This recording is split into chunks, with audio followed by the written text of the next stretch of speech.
Has a runway 34 approach, and could you fly heading 160. Localizer frequency. The controller's flight path will take the Brasilia several kilometers south before landing. Ganaway knows he doesn't have the extra minutes this will take. We can get it in on a visual. Just give us the vectors, we'll go the visual. He asks for directions to take the plane straight in using the shortest possible route. Suddenly, they're out of the clouds, but the sight that greets them couldn't be worse. In front of them, no airport, only forest and villages. Captain Ganaway, who never stutters, does now. Single engine checklist, please. Where the hell is it?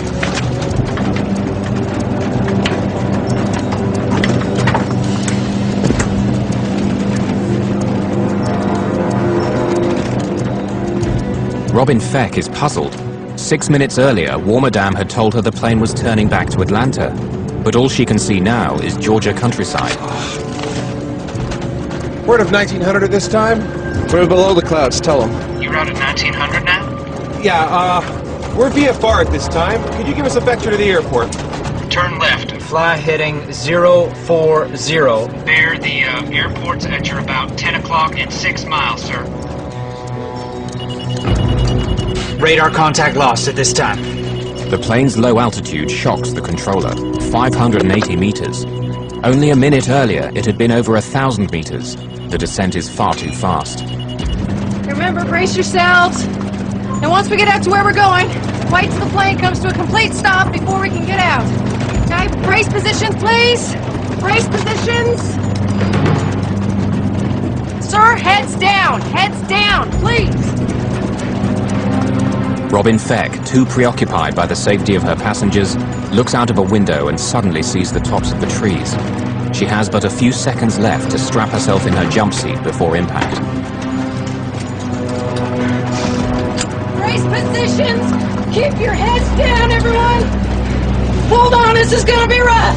The airport is only 6 kilometers away, but too far for the crippled plane. The pilots have to attempt a crash landing in a field. Help me hold it!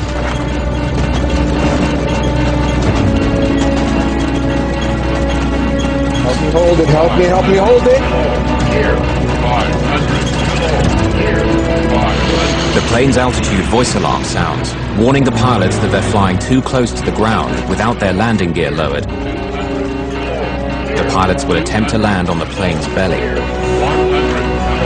Here, 100. Help me hold it, help me hold it! Here, 100. Amy, I love you! These are the last words on the cockpit voice recorder. The plane is flying at 220 kilometers per hour and only seconds away from impact. 50. Here, 40. Here, 30. Here, 20. Here.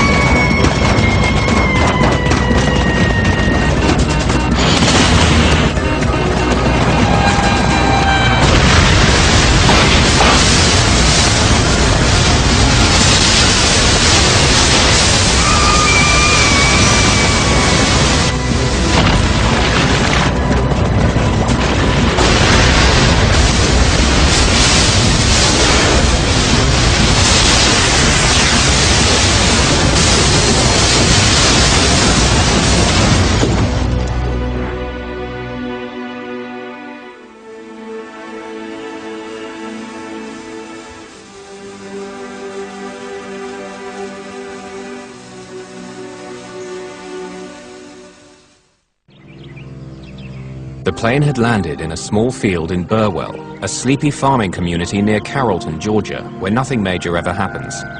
Many neighbors witnessed the plane coming down. Bill Jetters and his wife lived in this house at the end of this field, angled directly in the plane's path. My wife was sitting at the kitchen table, reading, and she said, "Bill, we better get out of here because the plane's going to hit the house." So about that time it started stopping. I said, "Well, you call 911 and I'm going to see if I can help at the plane."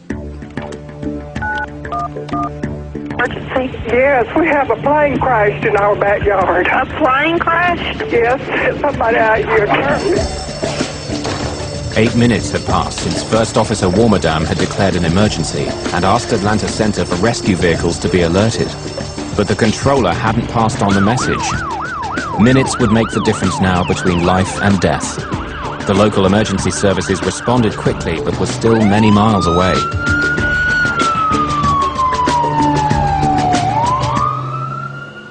For almost a minute after impact, there's an eerie silence. The plane fuselage is broken in two. Could anyone survive?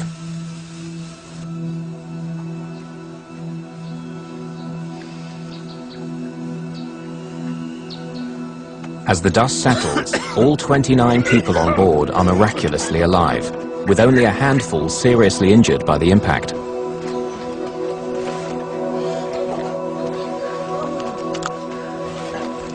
It was an amazing situation only because I just couldn't even believe that I was alive at that point, and I couldn't believe that I was looking at something that was real.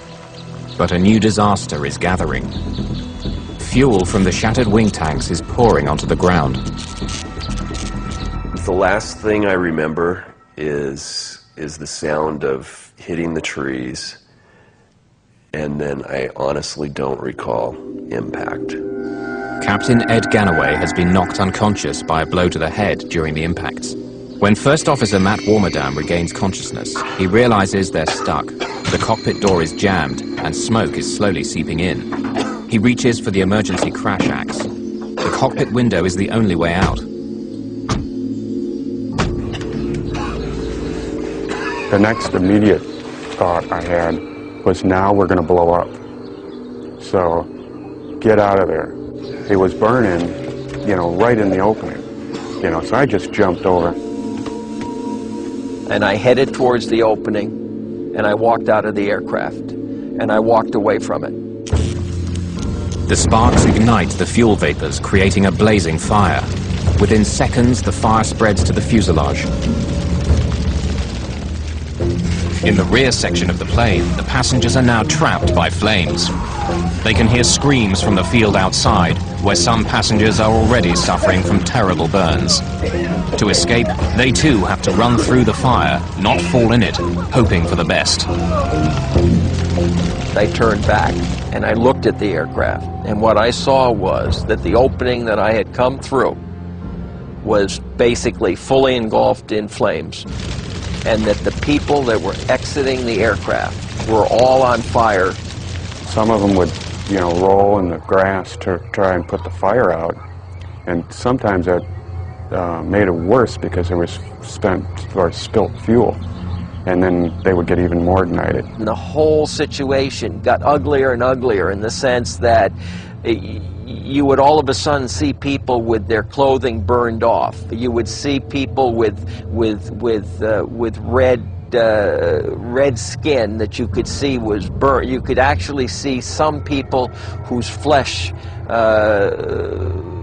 was like dropping off of their bodies or their faces. It was just a horrible situation that was taking place, and it was getting worse and worse.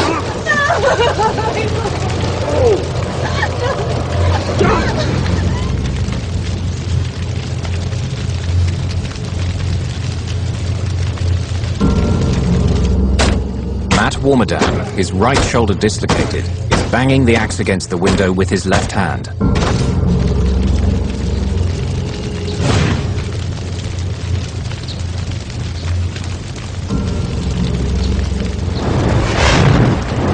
Person's clothes were on fire, and she was on the ground. I think it was a woman. She was on the ground, and Robin said to me, she says, take off your shirt, take off your pants, try to beat the flames out.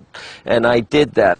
One gentleman I saw was crawling, completely engulfed in flames, and another one that was, most of his clothes was torn off.